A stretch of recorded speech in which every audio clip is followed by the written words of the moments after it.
உங்க மனைவி பற்றி சொல்லணுமா சார்? என் மனைவி தாங்க என் இதயம், என் இதயத்தில் ராணிங்க அவ, என் வாழ்க்கையின் அடி வேறுங்க அவ, என் கடல் அவள், என் மலை அவள், என் பூமி அவள் அள்ளி விட்டுருங்க கவிதையா. அந்த அம்மாட்ட போய் மதிக்கிறாங்க உங்க வீட்டுக்கார பற்றி அந்த பற்றி எந்த சொல்ல. அந்த ஆளோட ஒட்டுமொத்த 45 வருஷம் வாழ்க்கையை அதை முடிஞ்சு போச்சு. அப்படி ஆண்களின் பக்கம், அப்படி பாவப்பட்ட ஆண்களின் பக்கம் நின்று அவங்க தூக்கி பிடிச்சிருக்காங்க சிவசங்கர். இப்போ பதில் சொல்லணும்.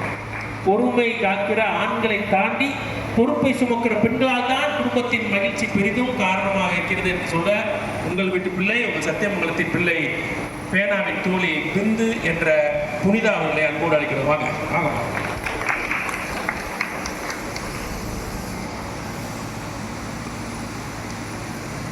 மதிப்பிற்குரிய நடுவர் அவர்களுக்கு வணக்கம்.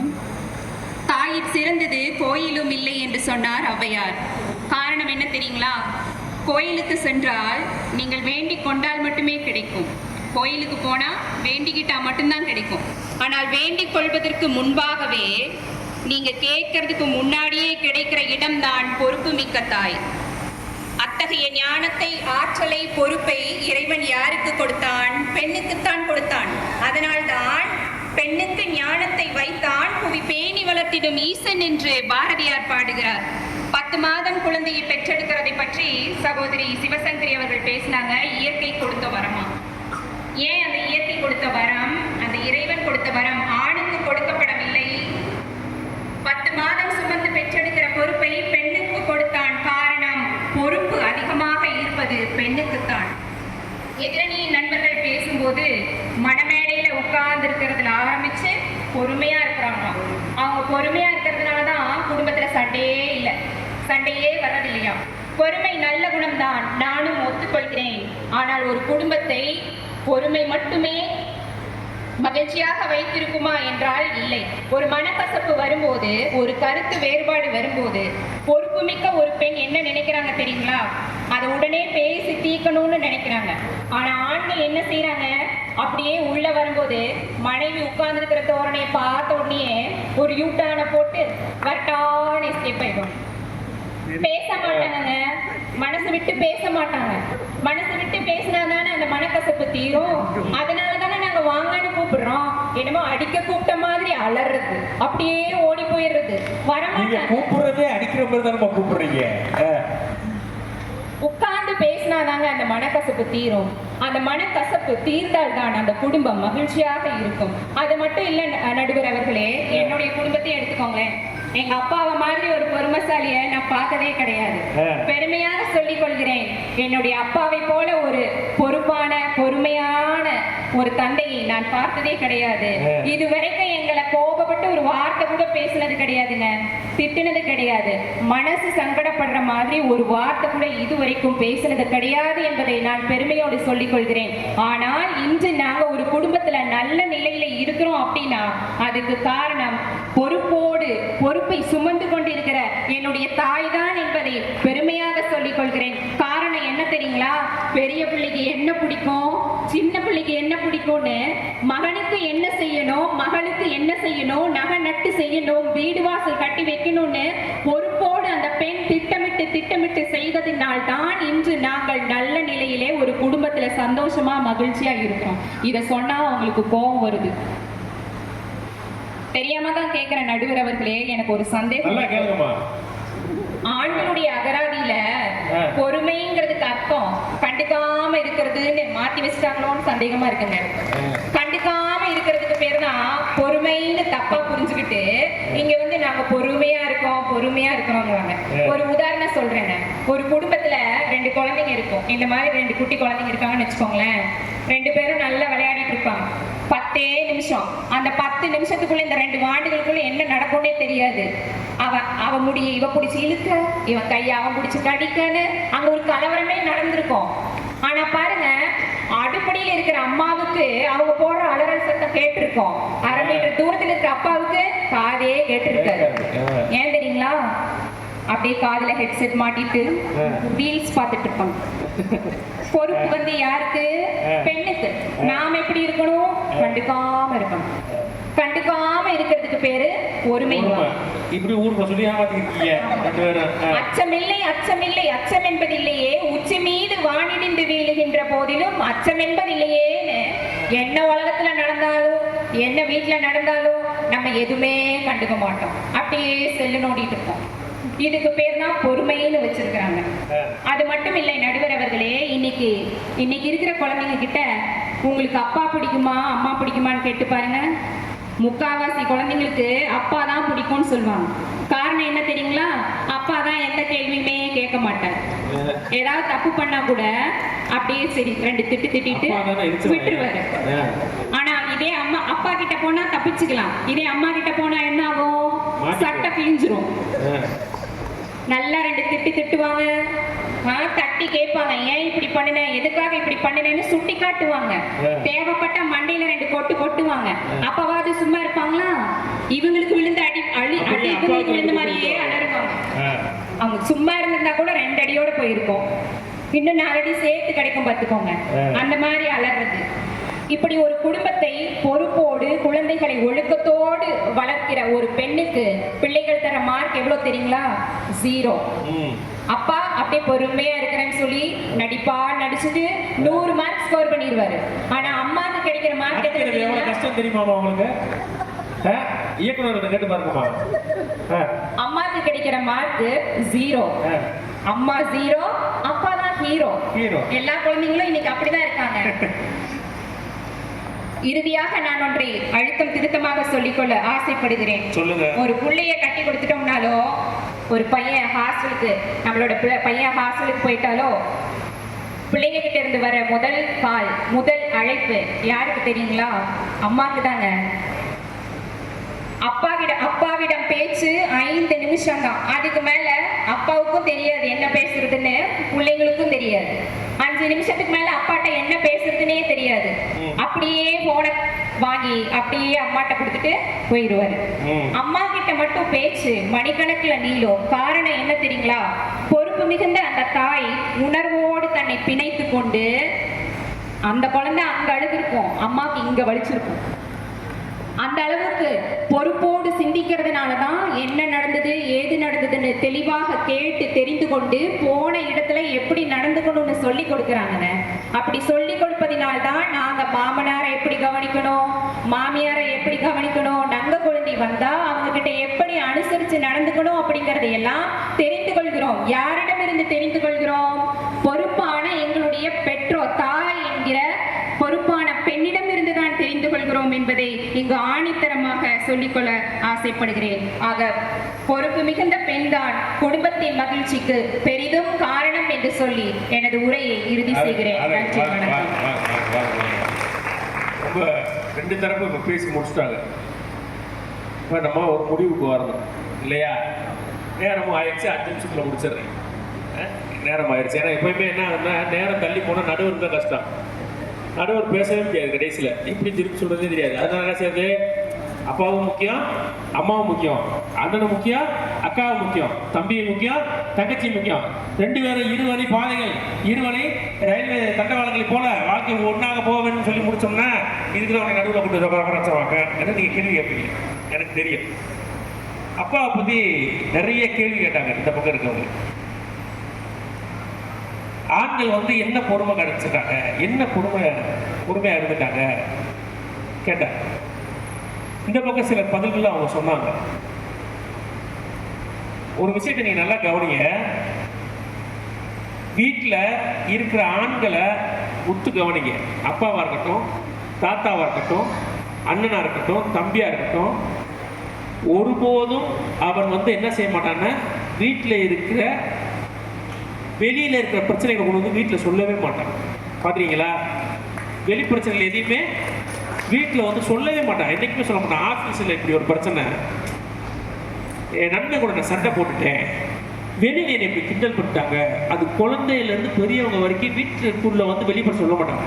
நீங்கள் பெண்கள் வேலைக்கு போயிட்டு வர பெண்கள்கிட்ட கேட்டு பாருங்களேன். இவர் தலைமை ஆசிரியர், இவரை பற்றிலாம் வண்டியாக சொல்லுவாங்க. எங்கள் ஊரில் இருக்க ஸ்கூலில் ஒரு தலைமை ஆசிரியர் இருக்காரு, அவர் அப்படி ஒரு இப்படி என் கூட வேலை பார்க்குற ஆள் அப்படி, என் கூட ஒரு ஒரு அம்மா வேலை பார்க்குறது, அது மட்டும் டெய்லியும் ஒரு சேலை கட்டி வருது, அவங்க வீட்டுக்காரர் அப்படி எடுத்து தரானா, காரில் வரேன், ஒன்றுமே இருக்காது பிரச்சனை. ஆனால் எல்லாத்தையும் சொல்லுவாங்க வந்து. ஏன் இவங்க சொல்கிறாங்க, ஏன் இவங்க சொல்ல மாட்டாங்கன்னு நம்ம கவனிச்சிருக்கோமா?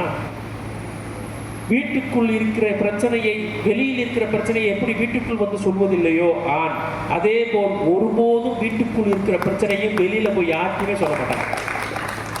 எந்த நண்பர்கிட்டையும் தன் மனைவியை விட்டு கொடுத்து பேச மாட்டாங்க. வெளியில யாருக்கிட்டையும் தன் குடும்பத்தை விட்டு கொடுத்தோ தன் பிள்ளைகளை விட்டு கொடுத்தோ பேசவே மாட்டாங்க, ஒருபோதும் பேச மாட்டாங்க. அதனால தான் ஒரு ஆய்வு, அறிவியல் ஆய்வு, மருத்துவ ஆய்வு என்ன சொல்லுதுன்னா, அதிகமாக மன அழுத்தத்துக்கு உள்ளாபவர்கள் ஆண் பெண்கள், அதிகமாக மன அழுத்தத்துக்கு உள்ளாபவர்கள் ஆண்களின் எண்ணிக்கை அதிகம் சொல்லுது. இதே நோய் அதிகமாக யாருக்கு வருகிறது? 90 விழுக்காடு ஆண்களுக்கு அதிகமாக வருதுன்னு சொல்லுது. என்ன காரணம்னா, இங்கே ஒரு பழக்கம் இருக்கு, ஆம்பளை அழுதக்கூடாது, ஆம்பளை எக்காரணம் கொண்டு அழுதக்கூடாது, அழுதா அவனை கிண்டல் பண்ற ஒரு சமூகம் இருக்கு. அதனாலேயே தன் வலியை, தன் துயரத்தை, தன் துன்பத்தை அவன் என்ன செய்யறான், மனசுக்குள்ள போட்டு போட்டு போட்டு வைக்கிற கூட்டமாக இவங்க இருக்கு. இப்போ இவங்களோட வலிகளை, இவங்களுடைய கருத்துக்களை, இவங்களுடைய பொறுமையை நம்ம எப்போதான் அடுத்த தலைமுறைக்கு சொல்ல போறோம்னு இவங்க தரப்பு நியாயத்தை எடுத்து வச்சாங்க. இந்த பக்கம் பெண்கள், நாங்கள் தான் பொறுப்பை தூக்கி சுமக்கிறோம். ஒன்றும் இல்லைங்க, ஒரு வீட்டில் இந்த வந்து விளையாட்டு சொல்லியா சின்ன பிள்ளைய, இந்த பசங்க கிட்ட கூப்பிட்டு 2 பேப்பர் கொடுத்துருக்காங்க. டெஸ்ட் யாருக்கு? வீட்டில் இருக்க பிள்ளைக்கு டெஸ்ட். ஸ்கூலுக்கு கிளம்புறதுக்கு முன்னாடி இல்லாட்டி ஒரு நாள் காலையில் இருந்து சாயந்தரம் வரைக்கும் உங்க அம்மாட்ட என்னென்ன கேட்ப, உங்க அப்பாட்ட என்னென்ன கேட்ப, பட்டியல் போட்டுருக்காங்க.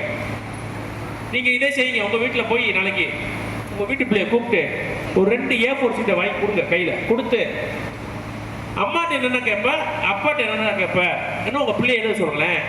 அவன் எழுதுறான், காலையில் எந்திரிச்சனே அம்மா சமையல் செஞ்சாச்சா, அம்மா ப்ரெஷ் எங்க இருக்கு, அம்மா சுடு தண்ணி வச்சாச்சா, அம்மா ஸ்டிஃபனில் அடைச்சி வச்சாச்சா, அம்மா பேக் எடுத்தாச்சா, அம்மா நான் ஸ்கூலுக்கு போயிட்டு வரேன். அடுத்தடுத்து கேள்வி எழுதிக்கிட்டே வரான். வந்தனே அம்மா அது எங்க, இது எங்க, வீட்டில் ஒவ்வொரு நகர்வுக்கும் அம்மாட்ட கேள்வி வைக்கிறான். அப்பாவுக்கு ஒரு பேப்பர் கொடுத்துருந்தாங்கல்ல, அதை எடுத்து பார்க்குறாங்க, அதில் என்ன கேள்வி கேட்கலாம், அம்மா எங்க, அவ்வளோதான் கேள்வி. அதில் இருந்த ஒரே கேள்வி அம்மா எங்க. ஏன்னா குடும்பத்தில் இருக்கிற எல்லா சின்ன சின்ன நகர்வுகளும் ஒரு தாய்க்கு தெரியும், ஒரு குடும்பத்தில் இருக்க பொம்பளைக்கு தெரியும். தான் பிள்ளை எதுக்கு அழுகுது, எதுக்கு சிரிக்குது, அதுக்கு என்ன தேவை சொல்லாமல் தெரியும். பச்சில குழந்தைகளை வீட்டில் வச்சிருக்க தாய்மார்களுக்கு தெரியும். கல்யாணம் ஆகி அப்போதான் குழந்தை பிறந்திருக்கும், ஆம்பளுக்கு ஒன்றும் தெரியாது. என்ன எப்போ முதல் நோய் நோய் அழுதுக்கு இருக்கு, வேலைக்கு போகிறப்ப அழுகுது, காலையில் அழுகுது, சாயந்தரம் அழுகுது, நைட்டு மனுஷன் வந்து நிம்மதியாக தூங்க வரல, அப்பயும் அழுகுது. என்ன பிள்ளை பண்ணுறதுல நிம்மதியே இல்லை. ஆனால் அம்மா ஒரு தூரம் சொல்ல மாட்டான். அது பசிக்கு அழுகுது, அது பயந்து அழுகுது, அதை ஏதோ கடிச்சு பிடிச்சி அதுக்கு அழுகுது. அழுகையை பார்த்து அந்த குழந்தை எதுக்கு அழுகுதுன்னு அம்மா சொல்லுவாங்க. அதுதான் பெண்கள் சேவை. அதைத்தான் இவங்க சொல்றாங்க. ஒன்றும் இல்லை, ரேஷன் கார்டில் குடும்ப தலைவன் நம்ம பேர் தான், ஆதார் கார்டில் நம்ம தான், பத்திரிகையில் வீட்டுக்கார பக்கத்து வீட்டுக்கார பத்திரிகை, எழுந்த வீட்டுக்கார பத்திரிகை, எல்லாரும் பத்திரிகையும் நம்ம பேர் தான் முதல்ல. நீங்கள் எப்போ இந்த சமூகத்தில் அழைப்புதலில் பெண்கள் பேரை போட போறீங்க? தாய் மாமன்கள், மணமகன் சித்தப்பாமார்கள், பெரியப்பாமார்கள், இதால அதிகமாக இருக்கும். முக்கியமான சில உறவுகள் இருக்கு இல்லையா, அத்தைமார்கள், ஏன்னா போறல கொண்டுருவாங்க, நாத்தனா வீட்டிலேருந்து வந்து வெளுத்துருவாங்க. அந்த மாதிரி கேட்டகரியை மட்டும் போட்டுருவாங்க, மற்றதெல்லாம் விட்டுருவாங்க. அப்போ இந்த மாதிரி ஆண்கள் தான் தலைமை, ஆண்கள் தலைமை தான். ஆனால் ஆண்களின் தலைக்கு மேல் இருப்பவர்கள் பெண்கள். அவர்கள் தலை கவசமாக இருக்கிறார்களா, தலைவலியாக இருக்கிறார்களா என்பது ஆண்களின் செயல்பாடுகளின் வழியாக தான் தெரியும். நீங்க செஸ் விளையாடுறோம் இல்லையா, செஸ்ஸில் யார் அடிச்சா அவுட்டு? ராஜாவை அடிச்சாதான் அவுட்டு, ராணி அடிச்சாதான் அவுட்டு கிடையாது. ராஜாக்கு தான் செக்கு வைப்பாங்க, ஏன்னா எப்பயுமே எங்களுக்கு தான் செக்கு, எங்கே போனாலும் செக்கு வைப்பாங்க. அப்படி ராஜாவுக்கு செக்கு வச்சா க்ளோஸ், ஆட்டம் க்ளோஸ். ஆனால் அதே சதுரங்க போட்டியில் யார் பவர்ஃபுல்? ராணி தான். ராஜா சத்தா கூட அவ்வளோ கவலைப்பட மாட்டாங்க, ராணி காயை அடிச்சிட்டோம்னா ஊரே இலை வந்து உட்காந்துருவாங்க. அது ராணியே போயிடுச்சு. ஏன்னா அவங்களுக்கு தெரியும் ராணி இல்லைன்னா அடுத்த கட்ட நகர்வுக்கு நம்ம எவ்வளவு திணறு. ஒரு குதிரை இருக்கு, மந்திரி இருக்கு, யானை இருக்கு, எல்லாம் இருக்கு, ராஜாவும் இருப்பாரு. ஆனா ராணி போயிருச்சுன்னா அவ்வளவு கவலைப்படுவாங்க. அப்ப இங்க எவ்வளவோ பெரிய ராஜாவா இருக்கலாம், தலைமைத்துவத்தில் இருக்கலாம், ஆனா ராணி இருக்காங்க இல்லையா, அது ரொம்ப முக்கியம். நான் ரொம்ப சிம்பிளா ஒரே ஒரு வரலாற்று செய்தி சொல்றேன். வரலாற்று செய்தி என்ன, முன்னாடி போய் சங்க காலம், வரலாற்று காலம், சேர சோழ பாண்டியர் காலத்துல இருந்து சொல்றேன் இல்ல. இப்ப 20 ஆண்டுகளுக்கு முன்னாடி 2004 டிசம்பர் 24 சுனாமி ஒன்று வந்துச்சா, அப்ப நடந்த ஒரு நிகழ்வு சொல்றேன். நாகப்பட்டினத்துல பரசுராமன் ஒருத்தர், நாகப்பட்டினத்துல பரமேஸ்வரன் ONGS மத்திய அரசு நிறுவனத்தில் வேலை பார்க்குற உதவி செய்ய பொறியாளர். அவங்க வீட்டுக்காரம்மா சூடாமணி, அவங்க காப்பீட்டு கழகம் LICல வேலை பார்க்குறாங்க நிர்வாகி. 2 பேரும் கடல் பார்த்த வீடு வேணும்னு பார்த்து ஆசையா நாகப்பட்டினத்தில் கடலிலேருந்து 1/2 மணி நேரத்தில் போய் 1/2 கிலோமீட்டரில் ஒரு வீடை வாங்கி கட்டி கடல் பார்த்து மன மகிழ்ச்சியாக வளரணும். நீங்கள் எப்போ பார்த்தாலும் சலிக்காத பொருட்கள் உலகத்தில் ஒன்று இருக்குங்க. கடலை பார்த்தா சலிக்கவே சலிக்காது. நீண்டு உயர்ந்து நிற்கிற மலையை பார்த்தா சலிக்காது. மேலிருந்து கீழ் பொழிகிற மலையை பார்த்தா சலிக்காது. ஓடிக்கொண்டிருக்கிற ரயிலை பார்த்தோம்னா இன்னைக்கு நம்ம குழந்தையாயிடும். ரயில் போனே வண்டியை நிப்பாட்டி பார்ப்போம் தெரியுங்களா? அப்படியே மேலே விமானம் போனால் இன்னைக்கும் சின்ன பிள்ளைல சொல்லுவாங்க ஃப்ளைட் போதுறானே ஸ்கூலே வெளியே வந்து நின்று பார்ப்பாங்க. இன்னைக்கு வாத்தியார் வேலை பார்க்குறோம், வெளியே ஃப்ளைட் போகுதுன்னா பையனுக்குள்ளே நம்ம தான் ஓடி வந்து பார்க்க வேண்டியிருக்கு. அது ஒரு குழந்தைத்தன்மை. அப்படிப்பட்ட கடலை பார்த்து ஒரு வீடு கட்டணும்னு கனவாக பார்த்து ஒரு வீடு கட்டுறாங்க. அன்னைக்கு கிறிஸ்துமஸ், அடுத்த கிறிஸ்துமஸ் பகல் வீட்டுக்கு சொந்தக்காரங்களாம் வந்திருக்காங்க. ஒரு 11 பேரை கூட்டிக்கிட்டு அவருக்கு 3 பிள்ளைங்க. அவர் 3 பிள்ளைங்க, ரச்சனியா, காரூனியா, அப்புறம் ஒரு குழந்தை கிருபாஷன், இன்னும் 3 குழந்தைங்க. ரச்சனியாக்கு 7 வயது, காரூனியாக்கு 5 வயது, கிருபாசனுக்கு பச்சிலம் பிள்ளை 2.5 வயசுலேருந்து ஒரு 3 வயசு இருக்கும் அந்த குழந்தைக்கு. அந்த குழந்தைகளை கூப்பிட்டுக்கிட்டு வீட்டுக்கு வந்த 11 வரையும் சொந்த பந்தங்கள்லாம் கூப்பிட்டுக்கிட்டு கடலில் போய் விளையாடுறாங்க, பீச்சில் ஓடுறாங்க, ஒரு பக்கம் வாலிபால் விளையாடுறாங்க, வாக்கிங் போகிறாங்க, கடலை பார்த்து ரசிக்கிறாங்க, உட்காந்து மண் வீடு கட்டுது ஒரு குழந்தை. ஊரே குதூகலமாக இருக்கு. அன்னைக்கு விடுமுறை நாள், அடுத்த நாள் கிறிஸ்துமஸ், ஊரே குதூகலமாக இருக்கு. கடலுக்கு எய்தாப்புல நின்று கிருபாசன் அந்த 2.5 வயது குழந்தை பந்த தூக்கி போடுறான். அவங்க அப்பா பரமேஸ்வரன் அவனுக்கு எய்தாப்புல இந்த பக்கம் நின்று பந்த தூக்கி போட்டு விளையாடுறாங்க. 2 பேரும் தூக்கி போட்டு விளையாடுறாங்க. தூக்கி போட்ட பந்த பிடிப்பதற்கு முன் கிருபாசன் வியந்து போய் நின்று அப்பா அங்க பாருன்றான். அப்படி பார்க்க திரும்பி பார்க்குற பரமேஸ்வரனுக்கு என்ன செய்யறதுனே தெரியல. நிமிர்ந்து பார்க்குறான். ஒரு நிமிடத்துல அது என்னன்னே அவனால கண்டுபிடிக்கவே முடியல. வானத்துக்கும் கடலுக்கும் இடையில ஏதோ ஒரு எழுந்து நிற்பது போல அவனுக்கு தெரியும். என்னமோ நடக்குதுன்னு பார்க்குறான். அது நகர்ந்து வரும்போதுதான் அது அலைன்னு அவன் உணர்றான். என்னமோ வரப்போகுது, அலை வருது, வாங்க ஓடும் வீட்டை நோக்கின்னு தான் பிள்ளை கிருபாசன் கையை பிடிச்சிக்கிட்டு ஓடுறான். ரச்சனியா எங்க இருக்குன்னு தெரியல, காருணியா எங்க இருக்குன்னு தெரியல, கூட்டு வந்த சொந்த பந்தம் எங்க இருக்குன்னு தெரியல, எல்லாம் தெரிச்சு ஓடுறாங்க. கிருபாசன் கையை இருக்க பிடிச்சிக்கிட்டு இழுத்துக்கிட்டு ஓடும் போது முதுக சேர்த்து ஒரு அடி அடிச்ச மாதிரி அடிச்சது தூக்கி போட்டு விழுகுறாங்க 2 பேரும். பையன் பிடிச்ச கிருபாசனை யாரோ வலுக்கட்டாம பிடிச்சி இழுக்கிறது போல அந்த பிள்ளைய பிடிச்சி இழுக்கிற மாதிரி தோணுது. அப்படி நிமிர்ந்து பார்க்கறதுக்குள்ள மறுபடியும் ஒரு அடி மண்டையை சேர்த்து அடிச்சு மறுபடியும் மண்ணோட மண்ணா சாய்க்குது. கையில இருந்து விடுபடுகிற கிருபாசன் கையில இருந்து நழுவிட்டா. குழந்தை எங்கனே தெரியல. வந்த தண்ணியில நீச்சல் எடுத்து எதிர் நீச்சலை போட்டு போய் வீட்டுக்கிட்ட போய் நிற்கிறா. வீட்டின் ஒரு தலை முழுக்க தண்ணி நிரப்பி நிற்கிறது. வீட்டில் இருக்கிற உறவுகள்லாம் ஓடி போய் மொட்டை மாறி நின்று என்னமோ நடக்குதுன்னு பார்க்க இருக்கிறாங்க. அவங்க மனைவி சூடாமணி மாடியில் நிற்கிறாங்க. பதறி போய் ஒரு பனை மரத்தில் விழுந்து அந்த காயத்தோட சிராய்ப்புகளோட சுனாமியில் அந்த தண்ணியில் விழுந்து வீட்டுக்குள்ளே போய் மாடியில் நிற்கிற அவன்கிட்ட சூடாமணி கேட்குறாங்க, பிள்ளைகளை என்னங்க கேட்குறாங்க. அவனுக்கு என்ன பதில் சொல்றதுன்னு தெரியல. நடந்த 20 நிமிஷத்துல என்ன ஆச்சுன்னு அவனால பதில் சொல்ல போறல. அவனால பதில் சொல்ல முடியாம தேங்கி நின்று கீழே இறங்கி ஓடுறான் கடல் நோக்கி. மறுபடியும் ஒரு குழந்தை குப்புரை அடிச்சு தண்ணியில மிதக்குது. ரச்சனையா 7 வயது குழந்தை தண்ணியில சடலமா தன் பிள்ளை மிதக்கிறத பார்த்து அவனால அழுக முடியல. அந்த பிள்ளையின் உடம்பை பிடிச்சி தரன்னு இழுத்துட்டு வந்து வீட்டு வாசல்ல போட்டுட்டு நிக்கிறியா, மற்ற குழந்தைலாம் எங்கன்னு கேட்கறதுக்கு முன்னாடி ஒரு ஆள் சொல்லிட்டு போறாரு, கலெக்டர் ஆஃபீஸ் வாசல்ல உன் மகன் கிருபாசன் செத்து கிடக்கான், சொல்லவும் அவரால் அழுக சத்து இல்லாமல் ஓடி போய் தான் பிள்ளை காயப்பட்டு மூஞ்சி முகரெல்லாம் வீங்கி தண்ணியில் குடிச்சு அந்த குழந்தைய தூக்கிட்டு வந்து வீட்டுக்கிட்ட போட்டு பக்கத்திலே கிடந்த காருண்யாவை தூக்கிட்டு வந்து வீட்டில் போட்டு சொந்த பந்தம் எல்லாரும் 11 பேர்ல அவன் ஒருத்தர் பரமேஸ்வரர் மட்டும்தான் உயிர் பிழைத்தார். 10 சொந்த பந்த குழந்தைகள் உட்பட 10 பேரும் சடலமா கிடக்கும் போது இதுக்கு மேல என்ன வாழ்றது? அன்றைய இரவு இருக்கு இல்லையா, டிசம்பர் மாதம் இந்த சுனாமி வந்த நாள் அன்றைய இரவு, அந்த இரவை போல ஒரு கொடுமையான வாழ்க்கையில் நான் பார்க்காத இரவு எதுவுமே இல்லை. அப்படி ஒரு இரவை நான் பார்த்ததே இல்லைன்றாங்க. அவர் சொல்றாரு, பரமேஸ்வரன் சொல்றாரு, அந்த இரவுல ஒரு மாட்டு வண்டியை பிடிச்சி நான் பெத்த 3 பிள்ளைகளையும் தூக்கி போட்டு போய் எங்க கையில நாங்களே மண்ணை தோண்டி என் மனைவி தூக்கி கொடுக்க நான் அந்த குழந்தைகளை மண்ணில் அடக்கம் செய்கிற அந்த கொடுமை இருக்கு இல்லையா, அதை சொன்னால் எழுதவே முடியாத வலி. அது இன்னைக்கு என் வழியில இருக்கு. பிள்ளைகள் முழுமையாக இழந்துட்டு அடுத்த நாள் காலையில உறவுகள் எல்லாம் புனமா கிடக்குறாங்க. யாருக்கு சொல்றது தெரியல, போன் போகாது, வயரெல்லாம் அந்து கிடக்கு. 2 நாள் கழிச்சு சொல்லு உறவுகள் தேடி வர்றாங்க. வீட்டுக்கு வந்து அவங்க அந்த உறவுகளை தேடி எடுத்துட்டு போறாங்க. அதுக்கப்புறம் முகாமில் போய் பொட்டலம் வாங்குறதுக்கு நின்ற வரிசையில் நிற்கும் போது பரமேஸ்வரன் சொல்றாரு, இதுக்கு மேல ஒரு வாழ்க்கை நம்ம வாழணுமா? நம்ம பிள்ளையை இழந்துட்டோம், நம்மளோட பண்டிகை கொண்டாடணும், அந்த உறவுகளை இழந்துட்டோம், இதுக்கு மேல ஒரு வாழ்க்கை நம்ம வாழணுமா? நம்ம தற்கொலை பண்ணிக்கிறோமான்னு பரமேஸ்வரன் கேட்கிறாரு. அந்த அம்மா சூடாமணி சொல்றாங்க, அதெல்லாம் அப்புறம் பண்ணிக்கலாம், இப்ப எனக்கு பசிக்குது, சோறு வாங்கி கொடுவா, சாப்பிடுவோன்னு அந்த அம்மா கையை பிடிச்சி இழுத்துட்டு போறாங்க.